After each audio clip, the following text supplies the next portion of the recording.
we allow these brands, these very famous, very rich brands who make huge profit, a man like him with a family loses his wife and he gets $200, and he still has to prove that he lost his wife.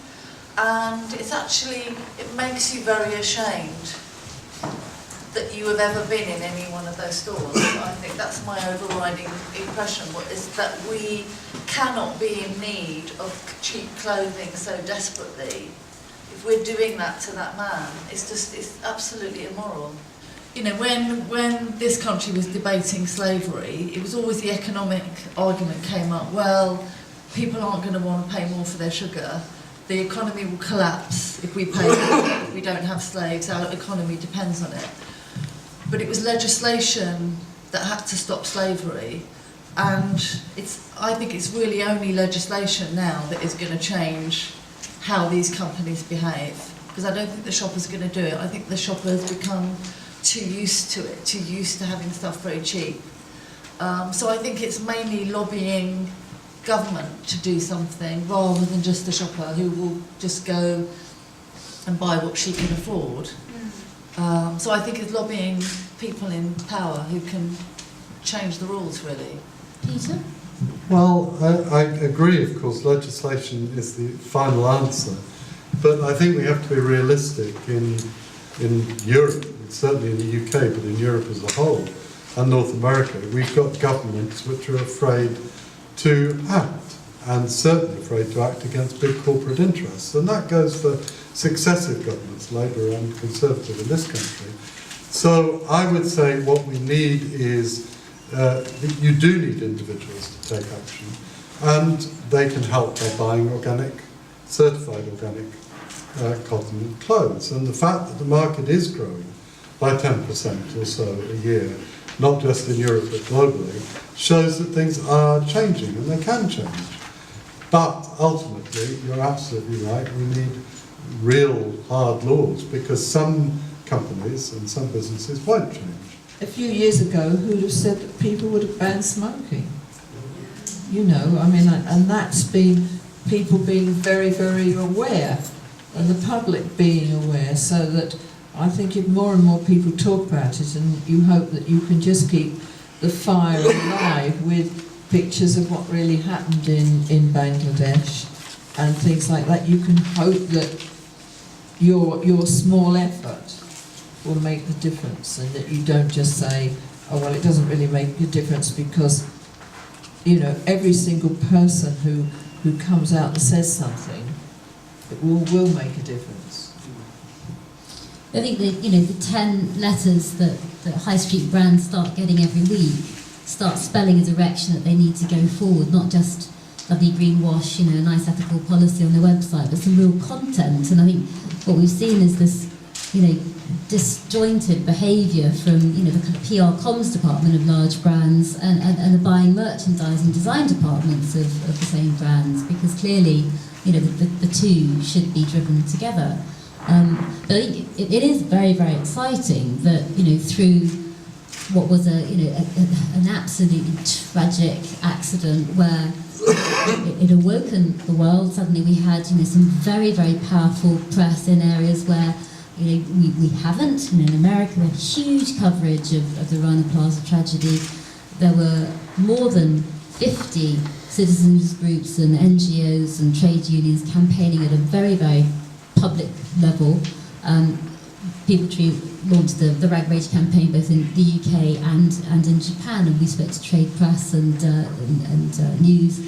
And I think, you know, that really helped to gain this huge momentum of 1 million signatures that pushed 100 brands to now join the Bangladesh Safety Accord. But it isn't enough. If UK consumers boycott Primark, Mango or whatever, what would happen to the Bangladeshi workers who work for them?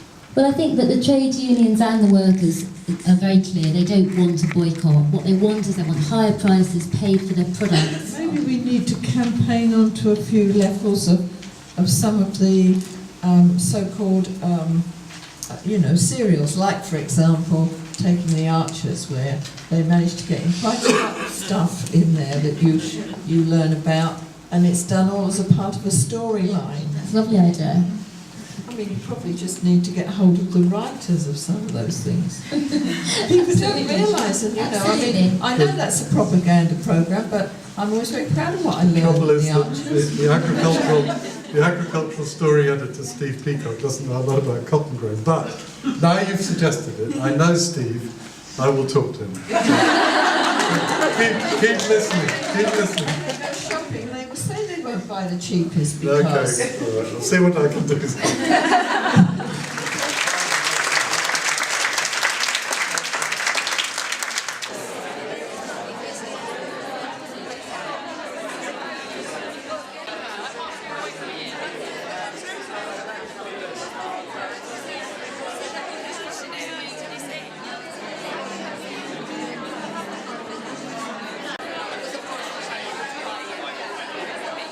Because fashion bloggers and fashion writers who are here tonight, and they're all young women, they're very keen, they want to get the message out there, and it's important to get the facts across to them. You know, they haven't got big budgets, they can't go to Bangladesh, they can't see it for themselves, but they're so important in getting our message out there, so hopefully they were inspired to go and sort of spread what we were saying. You know, talk with your wallets. You know, you can't be forced to buy this stuff.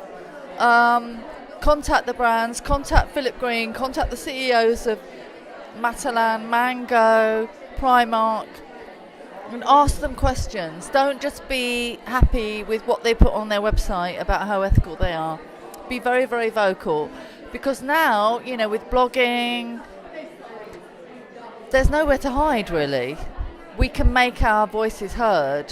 So you've got to go right to the top and just pester them. I was very impressed by the audience who were very, very aware of the subject, and I think that to get a full house absolutely packed who are all aware of the subject is already a great achievement, and I think as long as we go on talking about it and keep something like this alive, and I'm looking forward to doing my next collection for People Tree. Peter Melchett, I work for the Soil Association and I run our Cotton Dong campaign. So Peter, thanks so much for being a speaker here tonight. Fashion Takes Action, did it meet your expectations? And if so, how? It exceeded my expectations because you had a huge audience who were very passionate and engaged in the issues and at a very high level. I mean, they were really wanted to know what they can do, what other people can do, who's going to solve this problem, how we're going to solve it. I thought it was really brilliant. And what came out of that discussion in terms of solutions going forward to really push the fashion industry for change? If you could summarise it for us. I would say there was a clear agreement that what sort of thing you're doing, getting organic cotton and being committed to it, is a huge part of that. I think diversity in the fashion industry, so there's a real place for small and medium-sized and hugely rapidly growing businesses like People Tree. I think the general feeling was individuals can play a part. Choices you make in what you buy are important and do make a difference. And as I said when I was talking, the organic market is growing around the world, and even in the UK and even in the recession. So we shouldn't be pessimistic. I don't think we should wait for anything or anybody. I think we should get on with it.